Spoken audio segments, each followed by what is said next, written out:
And yesterday we had a couple of problems troubleshooting this thing, but I think that we're back in business now. Let's just make sure that we're alive and well. It looks like YouTube is taking a little bit of time. It looks like Facebook is now online. Hey, and we're on. We're on across the board. Hey, look at this. I guess we can go ahead and get started now once I confirm it. It looks like we're good. So let's rock and roll. Hello, my friends, and welcome back to yet another episode of Watching the Watchers Live. My name is Robert Gruler. I am a criminal defense attorney here at the R&R Law Group in the always beautiful and sunny Scottsdale, Arizona, where my team and I, over the course of many years, have represented thousands of good people facing criminal charges. And throughout our time in practice, we have seen a lot of problems with our justice system. I'm talking about misconduct involving the police. We have prosecutors behaving poorly. We have judges not particularly interested in a little thing called justice, and it all starts with the politicians, the people at the top, the ones who write the rules and pass the laws that they expect you and me to follow, but sometimes have a little bit of difficulty doing so themselves. That's why we started this show called Watching the Watchers, so that together with your help, we can shine that big, beautiful spotlight of accountability and transparency down upon our system with the hope of finding justice. And we're grateful that you are here and with us today. We've got a lot to get into. Let me give you a high-level overview about some of the things that we're going to be talking about. Nancy Pelosi, one of her aides allegedly got the coronavirus, along with another White House official. And so the White House was out there today kind of dealing with some of the fallout from those fleeing Democrats that picked up out of Texas, did that little publicity stunt, landed over there in Capitol Hill, and now a bunch of people got infected with the coronavirus. So we're going to talk about that story because the White House is once again moving the goalpost one particular direction. We're going to talk about that. Then we're going to hear about this debate, this battle that has been going on between Rand Paul and Dr. Fauci, because they were in the front of the Senate today. A lot of activity that took place there. Dr. Fauci did a double finger point. Look at this. I want to show you this here. This is a double finger point. Look at that. Two fingers, not just one, two going towards Rand Paul. So you know this is going to be spicy. Can't wait till we get there. And then we're going to change gears and talk about Hodgkins. Paul Hodgkins, a Capitol Hill defendant, was sentenced to 8 months in prison yesterday. And we're going to go through that sentencing memorandum, take a look. Actually, we don't have the memo, but we do have the arguments from both sides, from the government and from the defense. And I want to show you what the government is doing, what the U.S. attorneys are doing, because we're starting to see a little bit of a policy be framed out here. How is the Department of Justice going to deal with the Capitol Hill defendants moving forward? Well, we're going to look into it. We're going to see what Judge Randolph Moss had to say about this. We're also going to take a look at Mona Sedke, U.S. attorney. They were asking for 18 months. Then we're going to talk about the defense attorney and then do a little bit of a compare and contrast between what happened on Capitol Hill on January 6th and what happened on Capitol Hill back during the Kavanaugh protests. So we'll take a look at all of that. And we're going to check in with a former federal prosecutor as well. Then for our last segment, the big news every day of the day that everybody's sort of talking about is the Bezos launch. And I've seen a lot of people kind of needling old Jeffy over there, over from Amazon, for launching himself up in a sort of phallic-shaped rocket. But that went up into space today. And a lot of people are very kind of throwing shade on Jeff Bezos. And so I want to have a comment on that, which I think might be a little bit contrarian. I actually think that what he's doing is pretty damn amazing. And so we're going to talk about that and more. If you want to be a part of the show, then the place to do that is over at watchingthewatchers.locals.com, where there's a live chat taking place right now. Let's give some shout outs. We got Mama Rocks in the house, Soul Vikings in the house. We have Sea Wolf 74 is here. We got Jeremy Matrita, Baranski, TOS Forever, and Relic Hunter, along with Joe Snow. Good to see you all. Over on YouTube, you can also support the show over there now. We've got super chats enabled. Give a quick shout out hello to Reggie N, John Wachariak. We got Patriot Capital Tourist over there,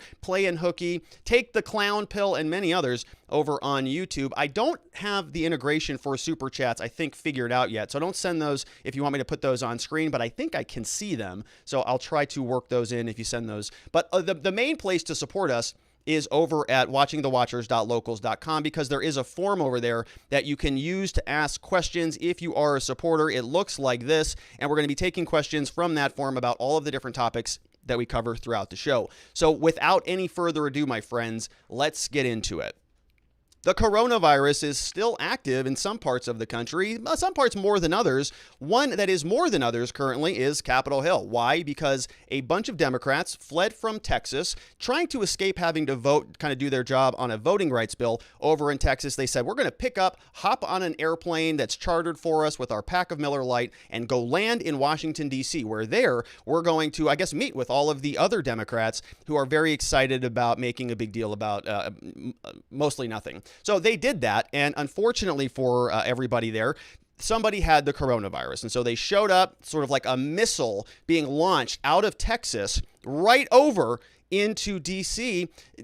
Stephen Miller on Twitter posted saying something like, this was like 9/11. I mean, I can't believe the Democrats loaded up an airplane with infected Democrats and just launched them towards the Capitol building. Absolutely hysterical. But that's what happened. And now we're dealing with the fallout. So a scoop came over from Axios telling us that a White House official and a Pelosi aide, so two people, test positive for COVID. White House official and, you see there, a staff member from Nancy Pelosi have both confirmed and tested positive for the coronavirus. Why does this matter? Well, both individuals, they are vaccinated. We got some breakthrough cases. And they're mildly symptomatic. They illustrate how Americans who are inoculated against the virus can still get infected. We have a quote here from a White House official says, we know that there will be breakthrough cases, but as this instance shows, cases in vaccinated individuals are typically mild. And so I want to just pay special attention to that, okay? Watch how the goalposts change. We're sort of changing where the end zone is. And it goes from, well, get the vaccine so that you don't get the coronavirus to, well, you can get the vaccine, but you can still get the coronavirus. But now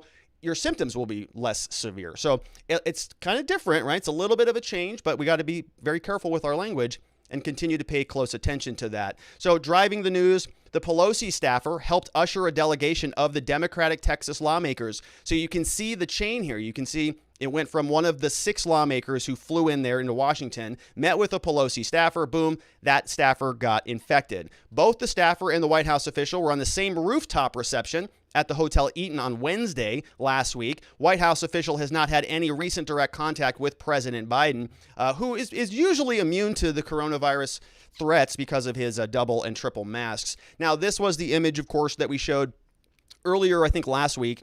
This is the 6th Texas Democrat who tests positive for COVID, number 6. And this is the image that is sort of now made infamous around the world because of this 18-pack of Miller Lite over there with all of these, women. And I think this guy down here who wanted to go and travel over to D.C. So obviously the coronavirus is very serious, something that everybody should take seriously.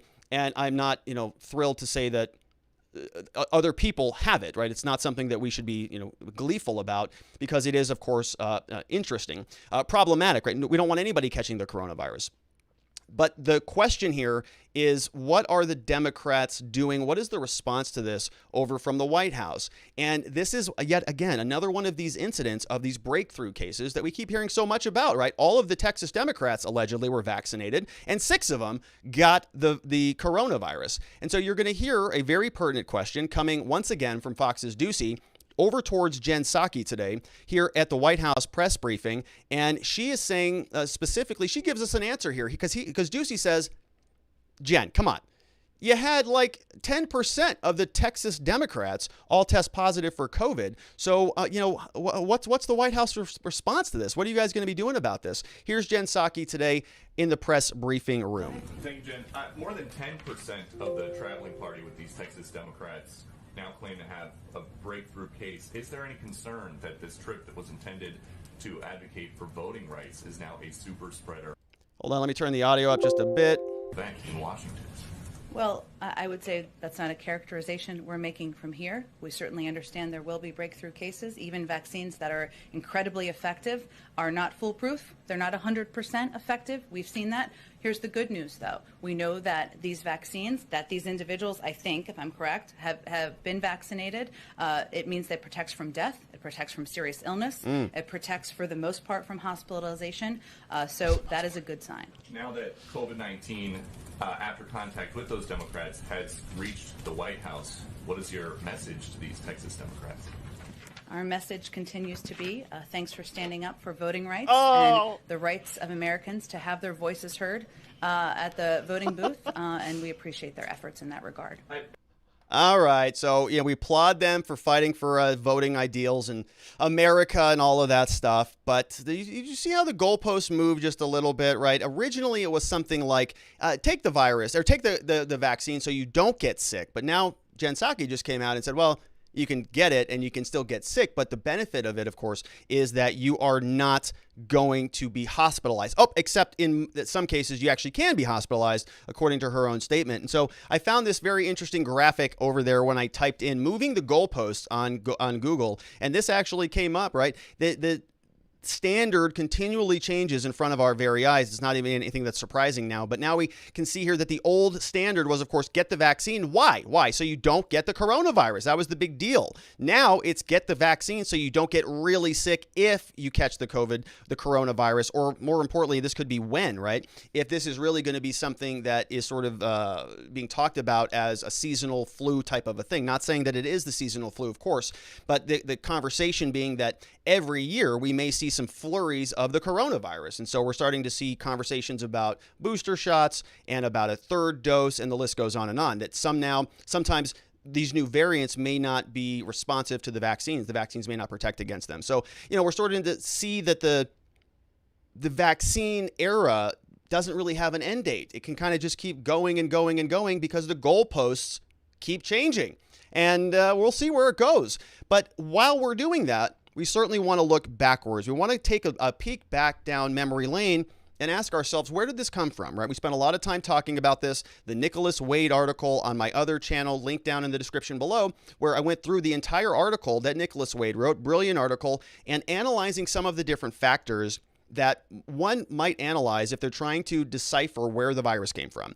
Did it come from a bat cave somewhere on the outskirts of China, or was this something that was engineered in the Wuhan lab of virology, right? It's a pretty important question. So Nicholas Wade came up with these different factors. And if you recall, we've talked about this here on the channel, but Nicholas Wade's article has one very, very interesting factor that it analyzes. And it says that essentially what you can do with these viruses is you can sort of cut them apart and sort of stitch them back together. And so on the show, the analogy that I used was Frankenstein, right? You've got the body of somebody else and the head of another person. You cut the head off and you attach it to the body, and you kind of get this weird thing. And you can see right here where the cut was, because it makes sense to cut in the neck, right? You attach the head right where you connect it to the body. And so the same concept was happening with viruses. You'd say we cut off, the body of the virus, cut off the head of this other virus, mash them together. Boom. This is our research that we're doing in Wuhan. And so we're going to sort of go down that road specifically here, because Rand Paul and Dr. Fauci, they were kind of battling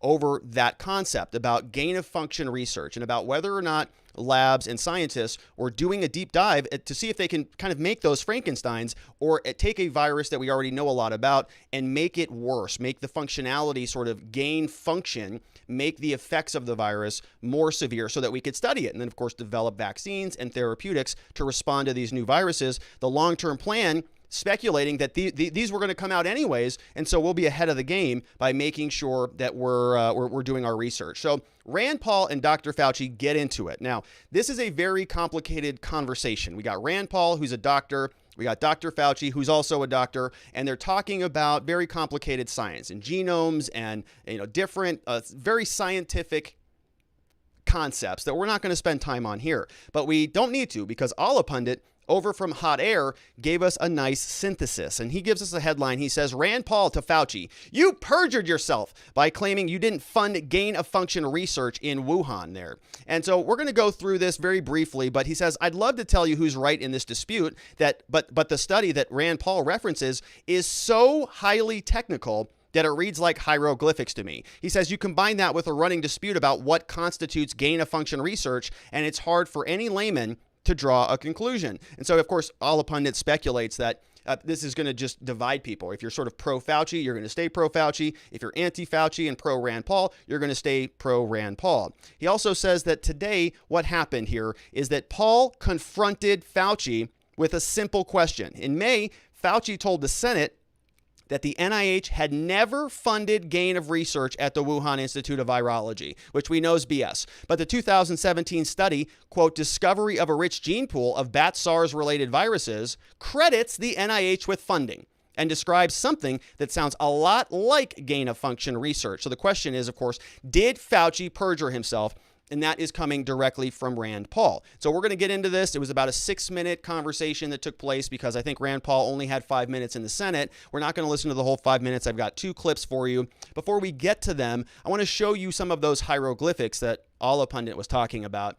And this is some of the same stuff that we covered in the Nicholas Wade article. And you notice it, right? It says a large number of SARS-related coronaviruses. This is from an abstract that came from that paper that Rand Paul was talking about. Look at it, right? We see SARS coronavirus, 5-year surveillance. We got full-length genomes of 11 newly covered strains. We've got SARS-CoV-S circulating in ORF3 and ORF8 and the N-terminal domain, and the list goes on, right? So that's not the point of this. Same here, another excerpt from another study talking about the confirmed use of the ACE2 as a receptor of the 2 novel coronaviruses. So what we're sort of talking about are what we see: RS4874, S gene, ACE2, SARS-CoV-2S, the list goes on. And so it's complicated stuff, but essentially where this is boiling down to, are labs mashing viruses together one way or the other? Are we taking viruses that either exist naturally or not? Are we creating our own viruses that maybe don't exist naturally and then seeing what we can do with those things? So think about, there are kind of 2 different ways that you can go about this gain-of-function research. One is you take a naturally occurring, multiple ways, but two sort of basic concepts here. One, you take a naturally occurring virus and you replicate it a bunch of times and you play around with it in a lab to see if it replicates and naturally evolves and gains some function that's going to evolve into a more severe virus. So you do many millions of copies of that, sort of to mirror natural evolution of a virus. That's one way to do it. The other way is you just start Frankensteining these viruses. You take the head off of that one, the arm off of that one, the legs off of that one, you smash them all together, and you create something that was very strong, and you try to insert that into an animal, or you try to see if you can perform gain of function onto that new virus that you just invented. And so we're all sort of mixing words here. And so you're going to hear this in this conversation, that they're sort of talking in circles because we're having a debate over words. What does gain of function mean, and what actually falls within that jurisdiction that would be something that would be categorized as gain of function? So after all that analysis, after going through the hieroglyphics, after reading those studies, after the 6-minute conversation that they have, Allah Pundit summarizes it for us. He says, my best guess at what all this means, as Paul says, is they spliced features of 2 different viruses together to make one that looked more like some of the new SARS viruses that they had found in bats in the wild. Okay, so they have these viruses that they know that are in nature, and they actually create something that is not in nature by splicing 2 different viruses together. Then, once they have that chimera, they tested that spliced chimera on the ACE2 receptors in the animals. So they take that mashed together virus, throw it into animals, and see if it will bind. Guess what? It did. So it actually worked. It went into the viruses, into the bats or whatever they were testing. This suggests then that viruses in the wild might be able to make the jump to humans without any help in a lab. That does sound like gain of function to me, but what do I know? Then again, it sounded like gain of function research to molecular biologist Richard E. Bright too. Right, this guy down here says Fauci brazenly lied the last time he confronted Paul, and Fauci brazenly lied again today. Right, so viruses could theoretically come out of the wild, or it's that they splice the virus together and then insert it into an animal, which then theoretically could have made the jump. So once it is inserted back into the animal, then it jumped from the animal into the public, so that's a point right there. What if that jump was technically natural, but the splicing occurred before it went into the animal? So the virus that is injected into the animal is sort of, version 1.0. It gets modified throughout the testing process, and it naturally evolves. And so that second virus is now natural, but it's kind of really not. And so they're talking about this back and forth. Here is a 2-minute clip. So we're going to spend some time on this one because it was very, very spicy. It was a good one today. Here is Dr. Fauci. And folks, watch how angry he is. I mean, he's very mad. He's sort of at this point now where he's doing the points and he's doing the you're lying thing and he's doing the finger wag. He must have been over with Kamala at the White House because he's getting pretty good at it. Here is Dr. Fauci. Now you're getting into something. If the point that you are making is that the grant that was funded as a sub-award from EcoHealth to Wuhan created SARS-CoV-2. That's where you are getting. Let me finish. We don't know. Well, we don't wait know a minute. If it did come from the lab, but all the evidence is pointing that it came from the lab, and there will be responsibility for those who funded the lab, including yourself. I totally This committee will allow the witness to respond. I totally resent the lie that you are now propagating, Senator, because if you look at the viruses that were used in the experiments, that were given in the annual reports, that were published in the literature, it is molecularly impossible. No one's saying those viruses caused it. It no is one is molecularly. Those viruses caused the pandemic. What we're alleging is that gain-of-function research was going on in that lab, and NIH funded it. That is you can't not. Get away from it. It meets your definition, and you are obfuscating the truth. I'm not obfuscating the truth. Senator You're the Paul's one. time is expired, but I will allow the witness to. Let me just finish. I want everyone to understand that if you look at those viruses, and that's judged by qualified virologists and evolutionary biologists, those viruses are molecularly impossible to result in SARS-CoV-2. Viruses caused the pandemic. Senator Paul, we're saying they are gain-of-function viruses because they were animal viruses that became more transmissible in human, and you funded it. And you admit the truth. And you implying. Senator Paul, your time has expired, and I will allow witnesses who come before this committee to respond. And you are implying that what we did was responsible for the deaths of individuals. I totally resent that. And if anybody is lying here, Senator, it is you. Oh! So Rand Paul just sips his water over there. Fauci, if anybody is lying, Senator, it is you. Rand Paul just, whatever, bro. Can you just admit it? So did you see what was happening here?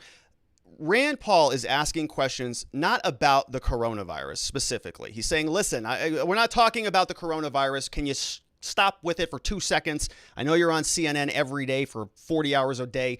Can you just leave it alone? My question is about gain-of-function research that was taking place in Wuhan that was funded by the NIH. And remember, in previous episodes here, we've covered the entire sort of chart, the slide that I made, covering the entire chain of events, going from Dr. Daszak through EcoHealth Alliance over to Dr. Bat Lady, Wuhan Lab of Virology. The whole chain worked its way all the way back to the NIH and the NIAID, all being run by Dr. Fauci. So it's pretty obvious at this point that there was some sort of investment taking place from U.S. Treasury over to China for something. We've covered the documents here on the channel, specifically showing you the transfers that were happening in terms of dollars and cents going from our country to another country.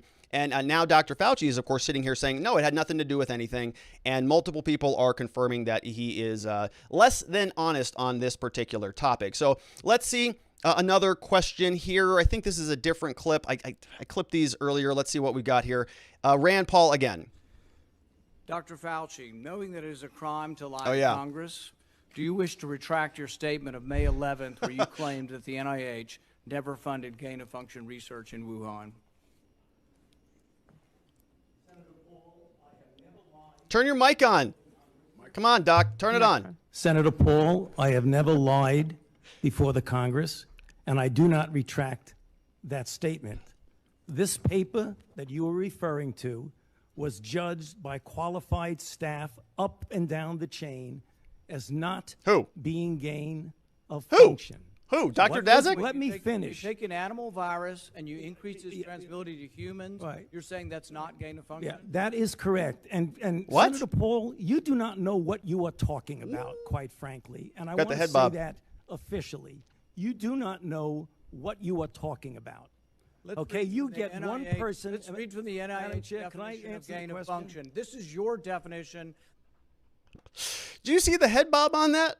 Dr. Fauci, you don't know, or Dr. Paul, you don't know what you're talking about. Boom. I mean, he was on one today. Man, he's not happy with Rand Paul. But did you hear what the important part of that clip, of course, was that Rand Paul said to him, hey, so what you're telling me, Dr. Fauci, is that if you take a virus that you put into an animal and you try to make it more transmissible from the animal into a human, that's not gain of function? Dr. Fauci said that's correct, which is mincing words. Okay, we all know that's what it is because the virus gains a function. It can move from an animal into a human. And normally it was a virus that was only transmissible between animals. Now it can transmit from an animal to a human. There you go. It gained a function. It's not even that complicated. And I'm not a scientist. So Dr. Fauci, I think, is being a little bit disingenuous there. What do you think? Let's take a look at some questions coming in over from watchingthewatchers.locals.com.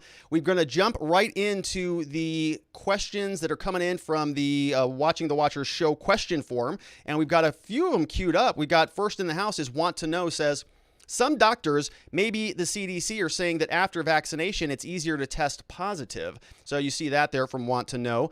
Maybe that's true, right? I don't know. I don't know about the tests, but that sort of might make sense because we're seeing several of these people who were vaccinated test positive. Next up, no name on this one. We've got breakthrough, right? And not a super spreader event, right? From what has been reported, the housing and the food bill and probably the beer tab is 1 million plus. Good to see you. No name on that one. Let's see. Want to Know is back here. It says, painting from Hunter. You're doing better than I thought. We have Speech Unleashed says, only my opinion. But them continuously lying about the vaccine leads to the hesitancy. Says they basically lied about how vaccines work and now it is catching up to them. They would have been better off telling the complete truth from the start. They just keep losing credibility. Yeah, because the goalposts keep changing. You know, it's always, they're sort of always responding to the latest, I think, political momentum one way or the other. And so they've got to just, I agree with you, Speech Unleashed. Don't even have anything to add to that. Thank you. Thunder7 says, hey, Rob, it was great to see Dr. Paul sock it to Fauci and remind everyone that Fauci lied on May 11th when he said the NIH didn't fund gain-of-function research, but a clear lie, all shown in the leaked emails. The Bat Lady got around $300,000 from U.S. taxpayers. Paul even mentioned there's a 5-year penalty for lying to the Senate. Will Fauci be arrested, Thunder7 says, and my prediction on that one is a hard no, right? There's absolutely no way that happens because he is like almost like a demigod to certain segments of this country. We have D Nices here says, hey, Rob, great job on this segment. Why worry about COVID? We can trust Fauci. When will this lying, smug expert be held accountable? So again, I don't really think anything's ever, I think there will probably be virtually no repercussions for Fauci. And, you know, I think there's a good argument whether there should be, right? I mean, a lot of people say that you have to remember a huge part of this country listens to Fauci and they go, man, that guy is just so good, man. He's honest. He's brilliant. Wow. Man, he has a grasp on all of this. He's sort of above the fray. All of these politicians are just bickering amongst themselves. Dr. Fauci is sort of, man, he's saving our lives. A lot of people think that because that's what they've been indoctrinated with for the last 18 months. Peely Wheelie is here. Peely Wally is here, says, hey, Rob, isn't it crazy how Iraq was invaded because of the so-called weapons of mass destruction, but yet Fauci and his crew can play around with mutating dangerous viruses, which could be more dangerous if they get out? Who is the more troublesome, I wonder? Yeah, where were those weapons of mass destruction also? Weren't we supposed to find like big caches of that? Never happened. I was a kid back then. I think I was in high school, right? I would have been, high school or young college. And it was kind of a scam, the whole thing. And here we are, still over there. Sharon Quidney's here, says, Fauci, oh, like that one, like all the Dems, is really practiced at deflecting and projected accusations, accusing someone of what you are doing. Personally, I don't believe a syllable that comes out of his mouth.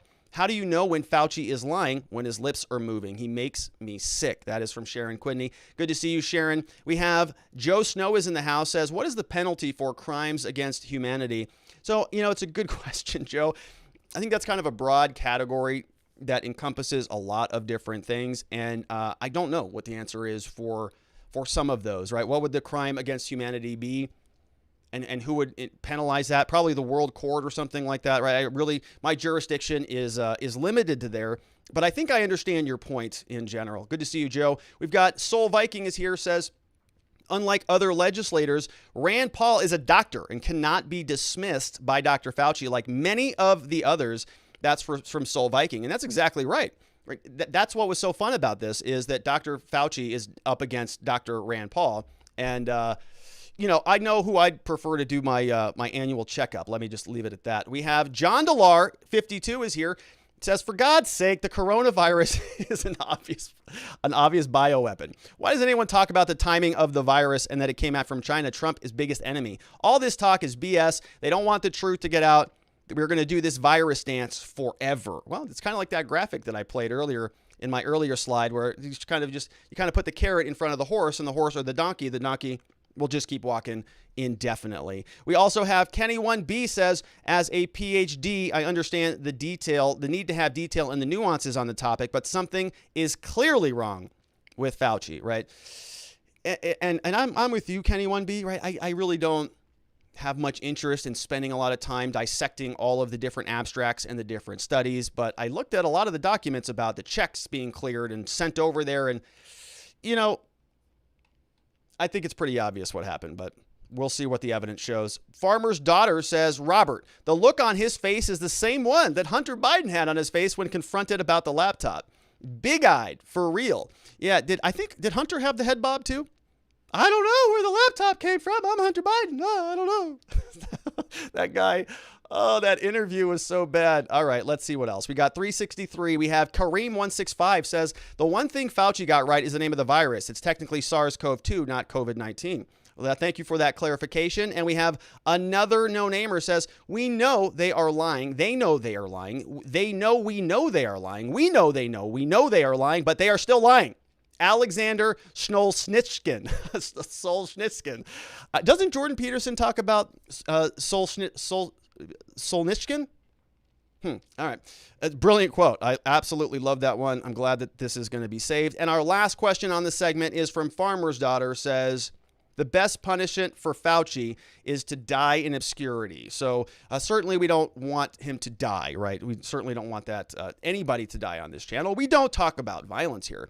But I think I understand your point there, Farmer's Daughter, that, sort of a ride off into the sunset. Okay. Thank you for your 15 minutes of trying to save the country. You did a terrible job. Thanks for your service. Have a nice day. We'll go on to the next fake doctor. The other thing that I always thought was very interesting here is why the Biden administration stuck with Fauci. I understand the need for continuity between administrations, but might have served them well to start off with a fresher face. Okay, so great questions. All those came over from watchingthewatchers.locals.com, and we got a lot of people in the chat over there. Let's give a quick shout out. Say hello to Jeremy, Soul Vikings over there, Farmer's Daughter, Joe Snow. You heard from them. We've got over on YouTube. Say hello to the chat over there. We've got Red Ford. We got Zorro, Christine, 16204 is in the house, J-Man, Curtis Bartle, and many others. Everybody, thank you so much for being here. And if you want to join up and join our community, it's at watchingthewatchers.locals.com. All right. So thank you for that. We're going to move on to the next segment of the day. The Capitol Hill riot was something that caught a lot of people by surprise, but some of the sentences, not so much. For a long time on this show, I've been talking about the idea that the Capitol Hill defendants are being prosecuted as political prisoners, essentially. We've talked about many of the defendants that have not been let out of custody, some of the conditions that they're being held under, and a lot of the due process violations that I've called out repeatedly. Now we're coming to the conclusion of some of these cases. And today, the judge handed down the first felony sentence for a man named Paul Hodgkins. Let me show you what he looks like here. This is the photograph that many people have seen at this point in time. We've talked about these defendants a lot. Over here, I think you can see Jacob Chansley with the bullhorn over here. And so we talked about his case. This guy is Paul Hodgkins, and he was right there with him. He's 38 years old. He's sentenced to prison for 8 months for obstructing Congress's efforts to tabulate and to certify the electoral vote. Okay, and so pay special attention to that. Why is this guy going to prison? Well, obstructing Congress's efforts, right? To do what? Tabulate and certify the election. We see here he's holding a Trump flag. He stands in the well of the Senate floor during the January 6th. And so anytime you're going through a case, right, you got to, and we're analyzing it, at least in terms of justice and what's fair and what's right. We got to ask ourselves, what was the crime that was committed? What was the harm that was done to society? And I've got a lot of problems with the types of crimes that really don't do much harm to society. We talk about, non-dangerous drug use, personal consumption for recreational use. Sometimes people get charged with crimes for that, and they get imprisoned and all sorts of stuff for something that, in my opinion, really is really a non-dangerous, non-violent offense. Probably should just be decriminalized depending on what you're talking about. But the point here, what are we talking about? The conduct. Why is he going to prison?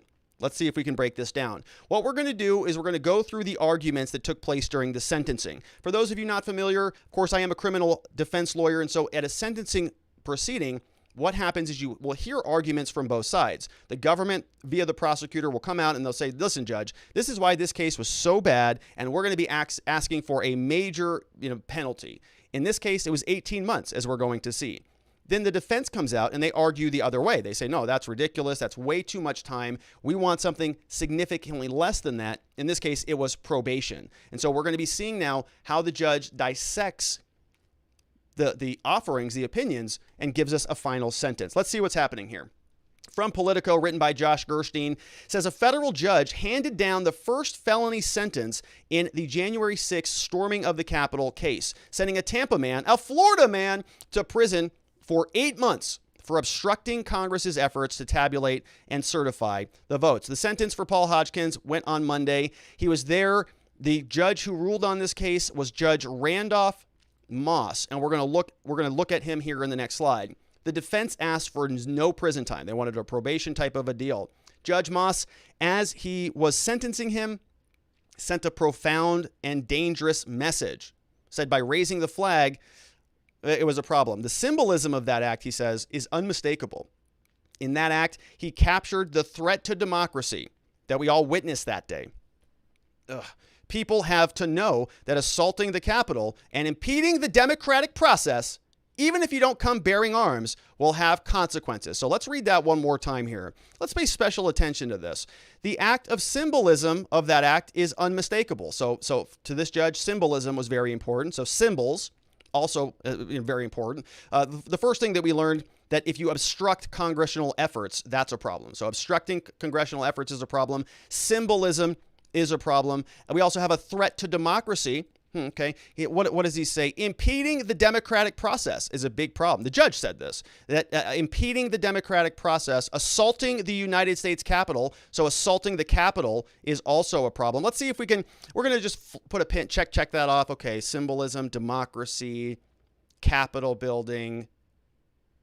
Even if you don't come bearing arms, got that, to obstruction of congressional efforts. Okay, so just put a pin in all that. We're gonna revisit all that here in a minute, because the judge has a big problem with that. So we want to make sure that we're just clear about what this judge has an issue with and why 8 months of prison is appropriate. Let's see who this judge is. So District Judge Randolph Moss is over here, and you'll notice that he was appointed back in 2014. That means he was an Obama appointee. Went to Hamilton College, 83, Yale Law School in 86. He's the current chair of the Committee on Criminal Law, Liaison Administrative Conference, went to law school, worked for John Paul Stevens of the U.S. Supreme Court, clerked for a number of different places, worked at the U.S. Department of Justice. He was a Deputy Assistant Attorney General, so he was a prosecutor for a bit, Acting Assistant Attorney General from 2001. He left there, went to some other places, got confirmed, took the bench in D.C. Circuit in 2014. So we know the judge, we know the sentence, 8 months prison. We know that the judge doesn't like symbolic displays that interfere with the democratic process, that are an assault on congressional buildings. So like the U.S. Capitol or like different congressional buildings there. Also obstructing congressional efforts. Got it. Okay, just remember that. Now, the government, why were they asking for 18 months? Let's meet the U.S. attorney. This is Mona Sedke. You can see her here. She's an assistant U.S. attorney, had recommended 18-month sentence to promote the respect for the law. Ooh, okay, so we know what the government likes, respect for the law, so law and order, and they also want to deter a future riot at the Capitol or another, I would say governmental building. The details of the day were quite harrowing. Sedke acknowledged that Hodgkins wasn't violent or destructive himself, but he witnessed officers being injured and rioters spraying chemicals.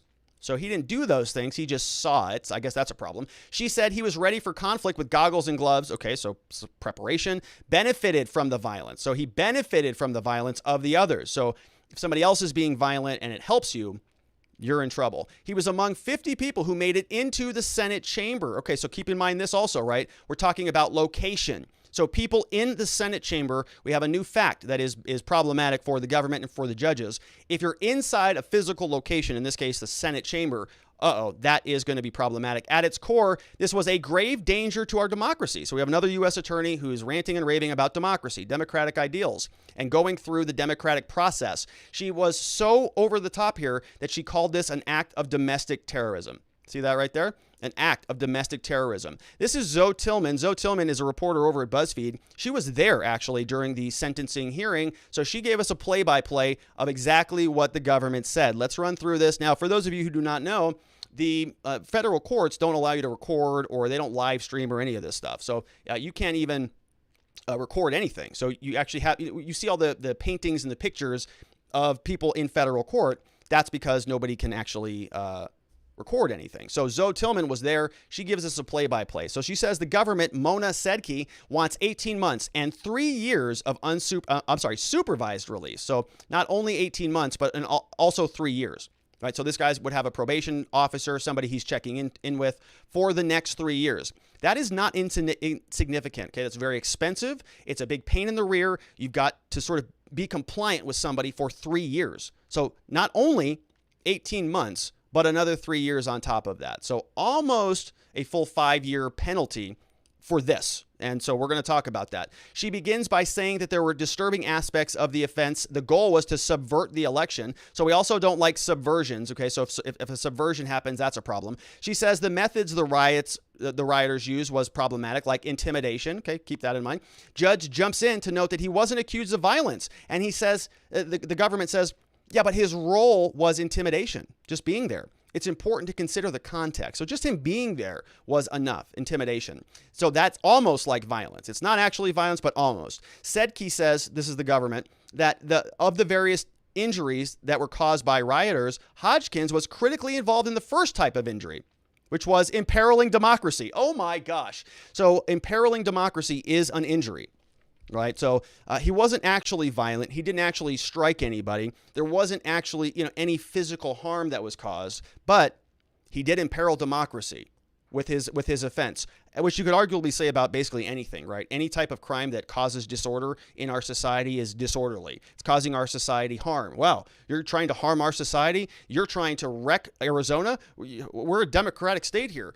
That is an insurrection act, because you're just trying to ruin us. You're imperiling our democracy here. What a joke. Another injury Sedki talks about is the emotional injury to who? To who? The lawmakers, like AOC, like those people who were hyperventilating with their PTSD because they were rushed out of a building before anybody got inside. Another injury, emotional injury to lawmakers and staff and law enforcement who were trapped inside for hours.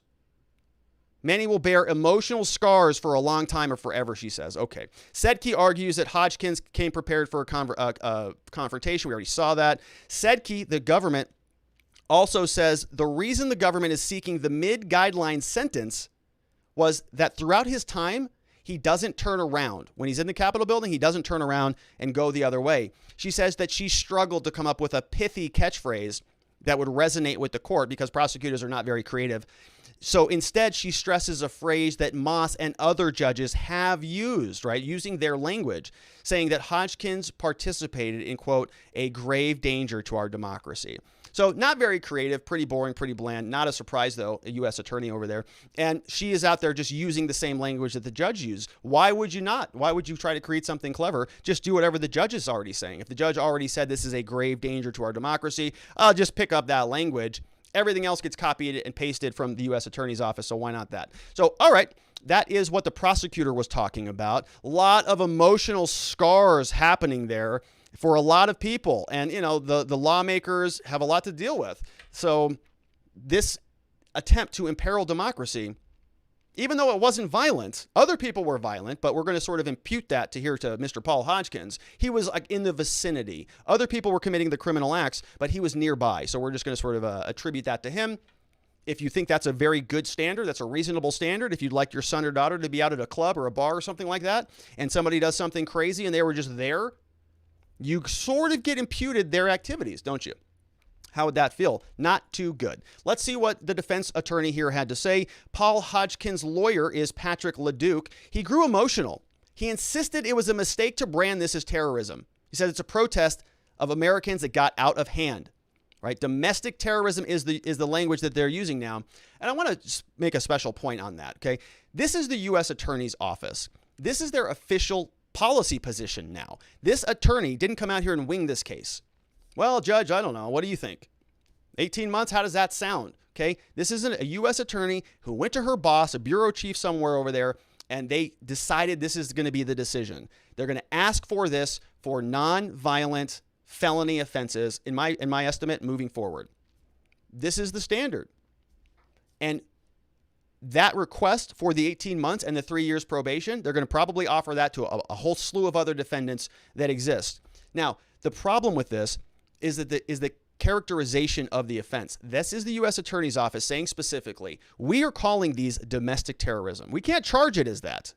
They're charging obstructing Congress, but we're going to call it that. We're not going to charge you as a domestic terrorist, but we're going to call it that. And we're going to let you plead guilty to obstruction. And then we're going to go into the courtroom and scream in front of the judge that this was, in fact, domestic terrorism.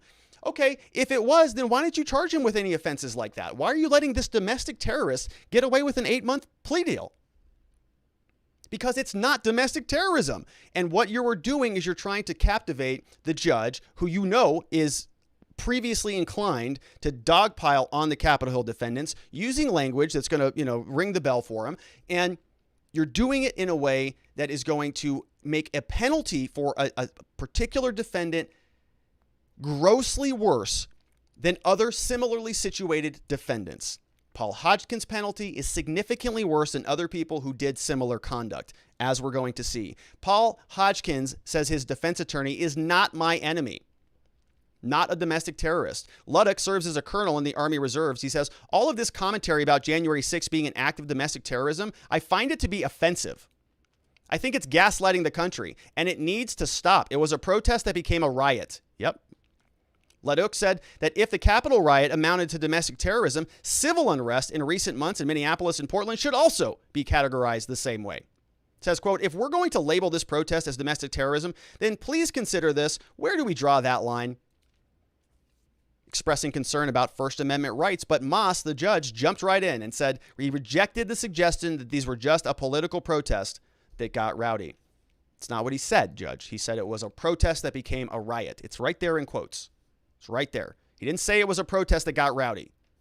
It was a protest that became a riot. It wasn't domestic terrorism. Here is an image from court today. Of course, we see Judge Moss over here. We saw him. He sort of looks like that. We've got the defendant over here, Paul Hodgkins, and we have the attorney, and we have the U.S. attorney down here, Mona Sedke, who apparently is wearing a mask still. So they're all wearing masks still, so that's good. All right. Hodgkins spoke to the court. He addressed the judge for about 10 minutes, expressed contrition, portraying himself as someone who tried to discourage other protesters from escalating the situation. He said, quote, while I take some solace in knowing my actions did not involve any violent or reckless behavior, my involvement did contribute to the great problem that took place. The company of us who remain calmer in our protests may have emboldened others to carry out the destruction. He said he knew it was wrong, but he thought that the charges he would face would be akin to trespassing, which would be reasonable in a country that actually had a justice system. It was my mistaken belief that the consequences would be fairly minor. Yep. Well, maybe if you didn't have a newly oriented Justice Department that was politically prosecuting people, you would be correct. But unfortunately, you got the wrong crew in there. Obviously, I was very mistaken. He works at a press operator for building products. Probably going to lose his job when he's in custody for 8 months. I saw that over on Twitter. However, he did go out of his way to say he no longer believes Trump won the election. It says, I completely acknowledge and accept that Joe Biden is rightfully the president of the United States, right? Which is obviously true. So, okay, so a little bit of a mea culpa there, right? This is what happens in these cases. People do something that is problematic. They recognize they did something wrong. They get caught up in a flurry of activity. They make a mistake. And the goal of society, in one defense lawyer's humble opinion, should be about rehabilitation, restoration, to make sure that the person learns something about that and doesn't have their life wrecked by 8 months in prison and all of this media fanfare that is singling out this case differently from other similarly situated defendants. It is an unequal protection of the law. The Justice Department is protecting other people's liberty way more than it is Paul Hodgkins. Let's take a look and do a little bit of a compare and contrast, shall we? We have Indiana resident over here, Anna Morgan Lloyd. She was sentenced to 3 years of probation. And why is that? Because she was in the Capitol Rotunda. So she was in the Rotunda and she got 3 years probation. So that's interesting because Hodgkins, they also wanted the 3 years probation, but they wanted additional penalties for him. So why was that? So he was in, let's take a look here. Let's take a look at, this is a breakdown of the Capitol building. And so we'll notice that Anna Morgan Lloyd, 3 years probation because she was in the Capitol Rotunda over here, which is right here, right in the middle of the building. And so we know she was here in the center, but Paul Hodgkins was over in this room. And so this room, this difference here between these two rooms is 8 months in prison. So if you're standing here, you get 0 months in prison. But if you just walk a few feet over here, you get 8 months prison, right in the Senate chamber. So I think that is really the only distinguishing factor between the two cases. Anna Morgan got 3 years probation. And we have another one. Let's see here. Florida resident Michael Curzio was sentenced to 6 months in prison on a similar charge. So again, we have another defendant who gets less time than him. Michael Curzio, 6 months in prison. Well, why is he getting less than 8 months? Good question. Maybe he has some other factors in his background that mitigated that down. Let's see what those might be. Oh, here it is. Due to a past murder conviction. So actually he goes the other way. Past murder conviction, ties to a white supremacist prison gang. He was kept in jail on the Capitol related charges. He's going to get credit for time served. So we have he's a convicted attempted murderer with a conviction. Also has ties to a white supremacist prison gang. Guess how much time he got? 6 months. Guess how much time Paul Hodgkins got? 8 months. Does Paul Hodgkins also have an attempted murder conviction or white supremacist prison ties? I'm guessing not. So what is it then? I don't know. Let's see what else. During the hearing, Hodgkins' lawyer said that what he did was very similar to Morgan Lloyd, which is up here. But the direction that they turned after entering the Capitol made it worse. He noted that more than 200 people were arrested for disrupting the Senate hearings that took place during Brett Kavanaugh's confirmation as a Supreme Court justice. But the defense attorney, who I'm trusting his research, he said that those people who were charged with those infractions, they carried fines between $35 and $50, okay? So the defense attorney is doing what we talked about many times here, doing the compare and contrast. You say, hey, that defendant got that defendant got that, and that defendant got that. My client is in a better position than all of those other defendants. Here's why. No criminal record, mom loves him, lives at home, has 2 cats, raises bunny rabbits, and is somebody who just is an all-around general good guy, right? Very, very loving, goes to church, and walks little old ladies across the street when they need help. So that all is happening, and we expect a reduction in the penalty. Not here, though. In fact, Hodgkins gets a worse penalty than Michael Curzio, the formerly convicted attempted murderer. So seems a little bit off there, doesn't it? Then we compare it to the Kavanaugh protesters, and according to this attorney, fines $35, $50, all because they were lumped in this area, right? Somebody goes in here and they stay here, 0 prison. Somebody goes over to the Senate chamber, 8 months prison because they walked over there and took a picture. Now, when we do our little compare and contrast, you can absolutely look back to the Kavanaugh hearings. I know many people were not as involved in these as I was, because I'm a lawyer and the Supreme Court is very important to what we do. So I paid close attention during the Kavanaugh hearings, and there was a lot of activity that many people have forgotten about. So let's take a look at what happened the day that Kavanaugh was supposed to be sworn in the Supreme Court. This is a governmental building.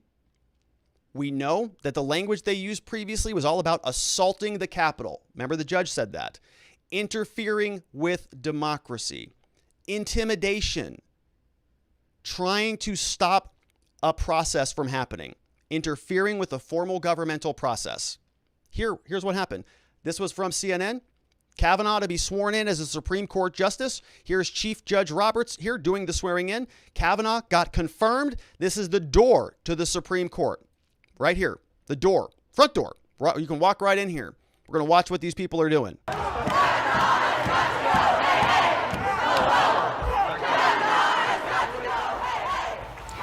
These are live images, folks, at the doors of the Supreme Court, where you can see protesters have gathered. They are demanding that their voices be heard as they anticipate the person who will be a new Supreme Court justice, Judge Brett Kavanaugh to be sworn in here any moment. In a bigger picture, you can see approximately how many people who have gathered there. It looks like there are dozens. Okay, so what would happen if somebody opened one of those doors, right? What would happen if let's say hypothetically that an officer just opened the door? Would those people have gone in there? And we've already heard from many other people that the entire backside of the congressional building was essentially unguarded. We know that Muriel Bowser refused any help. We know from Kash Patel that they had said specifically that they were kind of shocked at how unguarded the Capitol building was. So if somebody opens a door, you've got people literally banging on the door. Would those people have gone into the Supreme Court that day? I'm guessing yes. They were literally banging on the door. If it had been open in one way, shape, or form, they would have been walked right in there and charged with similar offenses. And so you might say, Rob, well, yeah, I know, but they were on the outside of the building. They never made it in there. There was no interference with the process. That never happened. Very similar type of stuff did actually happen inside the Senate during the confirmation proceedings. I've got several clips. Let's run through them. Here is Senator Orrin Hatch. You see he's a senator. This is in the Senate chamber, which is the same exact location that Paul Hodgkins was in. Let's take a listen and see if we're looking for interference with the democratic process. We're looking for intimidation. We're looking for the undermining of American values and American ideals. We're looking for a way that this whole process might be derailed. Let's see if we can find out what happened here. The D.C. Circuit is often referred to as the second highest court in the land because it hears. All right. So Senator Orrin Hatch got interrupted by this lady over here. So you watch her. During his time on the bench, Judge Kavanaugh has heard over 1,000 cases. All right. So we got an interference right there. We've got some intimidation going on right there. We've got accounting, a formal process that's supposed to be going on. It's taking place right in the Senate chambers. We've got a protester, and it wasn't just her, right? The whole thing was infiltrated. Here's another one. No, be a hero. Vote no. You have a responsibility to all Americans. Be a hero and vote no. And be a hero. All right. So more interruption, more interference, somebody might even say, insurrection almost there, trying to interfere with a democratic process. And guess what? That woman, guess where she is? Right in the middle of the Senate chamber. The same spot that Jacob Chansley was. The same spot that Paul Hodgkins was. Again, interfering with the process. Now, you might say that the time duration is a little bit different. On January 6th, the interference that took place, the stopping of the counting of votes was really for about 3 hours, 4 hours maybe? They counted the votes that night. In this case, the democratic process was interrupted, 30 seconds, a minute. Right? But it's the same act. It's obstruction of Congress. It's preventing Congress from doing their democratic duties. Also took place in the Senate. So why is this woman getting charged with a $35 to $50 fine? She's actually in the building. She's actually interfering with a process that's taking place right then and there. So why now? Why is she getting just a fine and these other people are not? Let's see if we've got some other ones. Here's another one from within the Capitol.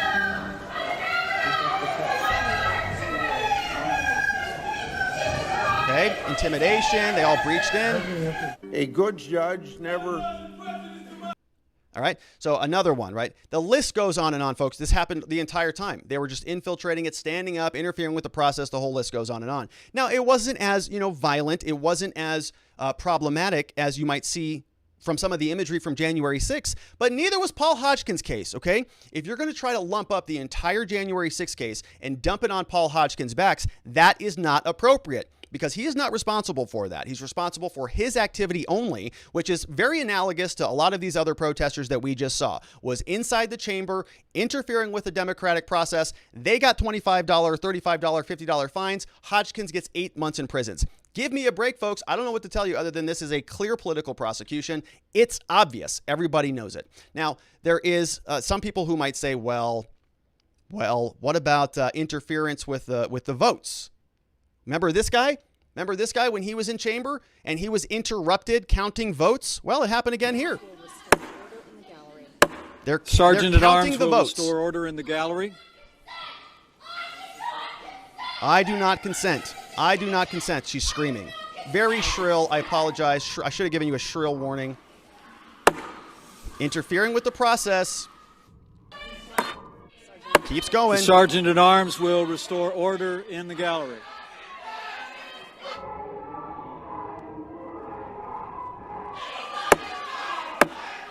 Sergeant at Arms will restore order in the gallery. Mr. Manchin. There it is again. Clerk will suspend. The Sergeant at Arms will restore order in the gallery. The Sergeant at Arms will restore order in the gallery. All right, I can't take any more of it. The voices are just too much for me. But it's not that dissimilar conduct, okay? Comparing Paul Hodgkins to them, right? We're doing the compare and contrast. You have to ask yourself, what were the differences with Paul? Was he a more serious, hardened criminal in the past? No. Somebody else with a more serious past got actually less time than him. Was he more violent than some other people? No, actually not at all. Even the U.S. prosecutor confirmed that. The violence was imputed to him because other politicians were scared and other people were being violent and he was part of their crew. So we're seeing a lot of stretches here to try to make this thing happen. The government, of course, bought it hand and fist. It's theirs now. So they're going to make sure that this is the line that we see moving forward. And I thought that maybe it was just me. Maybe I just thought, okay, this is my perspective as a defense lawyer. But I actually checked in with a prosecutor that I follow very regularly, posts some good stuff. His name is Shipwrecked Crew. He regularly gets into it with Barnesy over there. And at shipwreckedcrew.substack.com, you can find where he posts a lot of good stuff. And I read some of it. He is certainly a prosecutor, right? You can take a look at that from here. 22 years as a federal prosecutor, so keep that in mind. 8 as a defense attorney, so he sort of did the old switcheroo over to the light side, and now he is somebody who posts on Twitter. So 22 years as a former prosecutor, you might have some insight into what's going on. Let's see. He says that Moss's sentence, which is the judge, so he's referring to Hodgkins' sentence, but Moss's sentencing of Hodgkins is the result of collective behind-the-scenes discussions by the judges, okay? He's saying that they are basically getting together and they're setting a standard. And this is not uncommon. I've actually seen this in my career practicing law. I used to have I don't want to get into specifics here because everybody's still, judges and things, but oftentimes one judge doing something that seems like it's in the interest of justice, they're sort of that peg that is standing up a little bit, and the rest of the system will smash them back into order. If one judge stands up and says, no, all of these January 6 defendants should all be given probation, that we can't let that one stand. That judge is standing up a little bit. So they're going to smack that judge back down. They're going to talk to the presiding. They're going to have their entire crew get together and set a standard so that no judge is the oddball out. So that's what Shipwreck Crew is saying here, that they are now going to be in collusion with each other. The last thing they want, and the government put them in this position, is to have a range of sentences given to January 6 defendants with similar or identical facts, which is exactly right? That's what people like me are going to come on here and scream about. Say, why did this person get a harsher sentence than somebody else who was similarly situated? That does not seem right. It does not seem just. So in order to prevent that criticism, they just say, well, everybody gets the same thing. Even if you are somebody with no priors, they're going to make sure that you get stuck anyways. He says, we will see the 15 to 21 month guideline apply to many cases. Defendants who have a criminal history, the range will be higher. For those who don't, we're going to see 6 to 10 months, but this is where the no violence felony pleas will end up. And he made the same observation. He said the Kavanaugh protesters and tens of thousands of protesters before them were all handled the same way. But the Biden DOJ changed its handlings just for the January 6 defendants, no one else, right? And I absolutely agree with that. So this is a former prosecutor from the U.S. Attorney's Office who is confirming that, and I think we're in sync on that. All right, so let's take a look at some questions over from watchingthewatchers.locals.com. We got a nice form over there. Quick shout out to those of you in the chat. Baranski's here now, Relic Hunter. We've got Joe Snow in the house. Over on the YouTube side, we got Zulu's here. We've got Kenneth Reeder. We got K-Bean, good to see you. We have Red Ford and Tim Granville and David Von Kettering. Good to see you all over there chatting away on the YouTube chat. All right, so we're going to take some questions over from the form that we have. Let's pull that up. Let's see what we've got coming in. We got a lot here. Let's see. We're talking about Hodgkins. Here it is. Soul Viking says, still no word on the unindicted co-conspirators. It seems as if there was not a word spoken or written about them, even though from various accounts we've heard there were dozens. It is an interesting case. It was another story that I want to talk about. I'm hopeful that we can get to it this week. but there was an FBI agent who was involved in the Governor Whitmer case that was just arrested for domestic violence. And so I have a lot of issues now, seeing a lot of issues start to unfold for the Whitmer kidnapping plot, because allegedly one of the FBI agents who was involved in that, sort of setting up that entire thing, arguably some interesting things might happen with that case based on the discovery that we get in the domestic violence case that has been filed against the FBI agent. But other than that, Soul Viking, I don't know much about any of the other any other movement on the co-conspirator stuff. Thunder 7 says, Rob, how are the corrupt DOJ deciding who goes on trial? Political prisoners denied bail and kept in solitary, only accused of trespassing. When are their trials? A new admittance from Capitol Police that the buildings were evacuated due to pipe bombs and nothing to do with the people visiting the Capitol like tourists. You've talked about how unjust this persecution is, but when will the people be freed? So it's really hard to say, right? Because there is no standard time. Now, there are speedy trial rules, and courts like to see cases, move through. They don't like a bunch of old cases sort of lingering on their dockets. They want to make sure that they can get processed and out because they've got more cases coming in. And this is serious, right? There are a lot of courts that treat themselves almost like corporations. They measure their metrics. How frequently can we close a case, essentially? So, the government has an incentive, the courts do at least, to push these things through. The government has been asking for continuances, and big ones, just saying, hey, we need 60 days because we can't get our act together. And then we have other sort of outlier cases like the Jacob Chansley case, where Jacob Chansley is now going through some competency evaluations over there in D.C., I believe. And so he might be in custody for a longer period of time because those mental health evaluations, those competency hearings can take some time. And so, some cases might be resolved quickly, like Hodgkins was. He took a plea that closed out quickly. Some of these other cases might take 2 years, right? They could go on for a long time, depending on how long the judge will allow it to go. All right, let's see what else. We've got Sharon Quidney's here, says, okay, so this is outrageous. He didn't get a fair trial because he didn't go to trial, right? He took a plea deal. How could he? Why didn't he get a change of venue? This is a political persecution. Worst of all was how they forced him to a confession, same methods as the CCP, and remorse for what? Entering a building? If he were Antifa or others, maybe there would have been a better deal, saying that the very big danger to our democracy from the Uniparty. It's a good comment there, Sharon. Thank you for that. Good to see you. Next up, we got Peely Wally is here, says, off topic, but I wanted to say, even though I'm in Scotland, stuff that happens in the U.S. sometimes isn't so far ahead of the U.K., and so it's a good way to stay up to date. Your stream, Rob, is the one I follow most. I love it. Keep up the good work. I look forward to seeing the wall behind being fixed. Me too. I apologize for that. It sort of is a bad branding thing, It's supposed to be like this, hard go-getting attorney, and it's like my building's falling apart right behind me. But I apologize. It's part of the deal. You can see I added this painting over here that's not going to be permanent, probably. I've got a different vision. I'm thinking wallpaper, or maybe a bookshelf like right here. Where am I? Here. Bookshelf and some other things. But I did get some lights up and fixed, so my lighting's a little bit better. Look at camera. Let's take a look at camera 2, camera 3 over here, so we can see some of the color balance is a little bit better. So I'm playing around. I'm having fun with it. I'm really grateful that you're checking in with us. Good to see you, Peely Wally. John Delar is here, says, so when the Democrats rioted for months, making it clear that they wouldn't let up until Trump was out of office, that wasn't impeding the democratic process? They got off scot-free. You're right. Super Iron Bob is here, says it shouldn't be a shock, but it's stunning to see how nakedly corrupted the federal court system is in these cases. I have no idea how it could be reformed. It's a good question. I've got a lot of thoughts on that, and I'm working on a different presentation for that. Thank you. We got Speech Unleashed, says, I think our founding fathers would have defined the January 6th as patriotic and participating in democracy. After all, they went to the Capitol to complain and protest instead of burning and looting property. Have we forgotten that the Capitol belongs to the people and not to the politicians? Ugh. Yeah, that's a good point, right?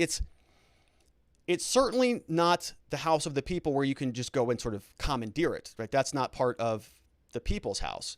But certainly, right, it's more analogous, I would say, to a protest than it is to domestic terrorism, which is how it is being categorized. It's a protest and a riot that went wrong, no question. Let's see. We got Robute is here. So says, screw that judge. He hates Trump supporters, has an ego. The judge. Okay, I'm glad I didn't post that one up here. Sharon Quidney says, here comes that old song again. This is not America. I think the movie was Falcon and Snowman. And let's see, we got TOS Forever says, can the over-emotional expressions be a lead to prevent the American people from ever visiting Congress simply to learn? More freedom taken away. That's from TOS Forever. We've got C. Wolf here says, wasn't 2020 a year full of insurrection across the U.S., or does that only apply to the Capitol? Legally, what is it? So insurrection, so I don't have the language off the top of my head here, but we went through a lot of the different language that we found kind of around the federal code.